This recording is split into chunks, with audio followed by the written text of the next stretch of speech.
रस्त्याच्या कडेला बसून अभ्यास करणारी व्यक्ती. हा, रस्त्याच्या कडेला त्याचं छोटस घर, म्हणजे घर कसलं, झोपडीच, ठीक आहे. आणि जो रस्त्यावरती लाईट असतो ना, रस्त्यावरचा स्ट्रीट लाईट असतो बघा, त्याच्या खाली पुस्तक उघडून ही व्यक्ती अभ्यास करायची, ठीक आहे.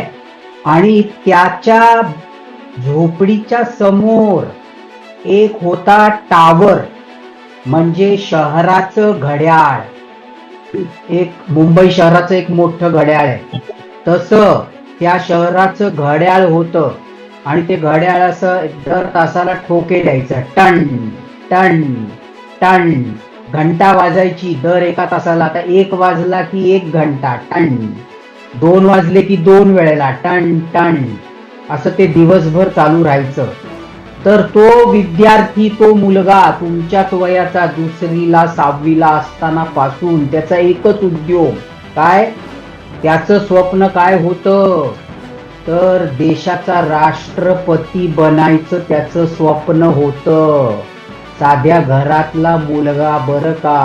हा, आणि तो काय करायचा, अभ्यास पण करायचा, पण तो काय करायचा, जेव्हा जेव्हा टन वाजायचं ना, टन, त्याचं नाव, आता मी तुम्हाला त्याचं नाव सांगतो. त्याचं नाव जॉर्ज वॉशिंग्टन.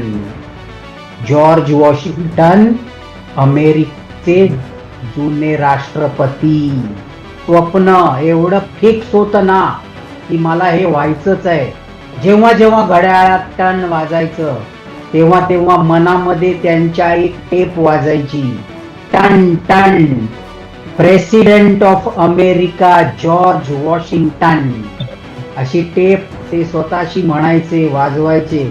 आणि बघता बघता बघता शिकून मोठा झाला आणि खरंच एक दिवस राष्ट्रपती झाला. तेव्हा तुमचं जे काही स्वप्न आहे ते पूर्ण होणार आहे. त्याच्यासाठी काही घोर तप करायची, ढोर मेहनत करायची गरज नाही.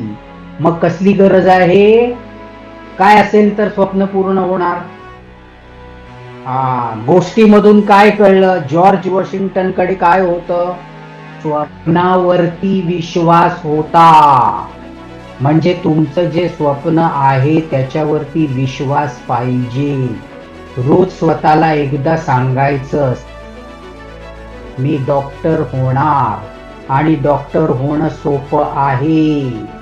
एवढं जरी रोज स्वतःला एकदा सांगितलं, अभ्यास आपोआप होणार, मार्क आपोआप मिळणार. विश्वास ठेवायचा, पॉझिटिव्ह विचार करायचा, हॅपी राहायचं. हा, ओके ओके.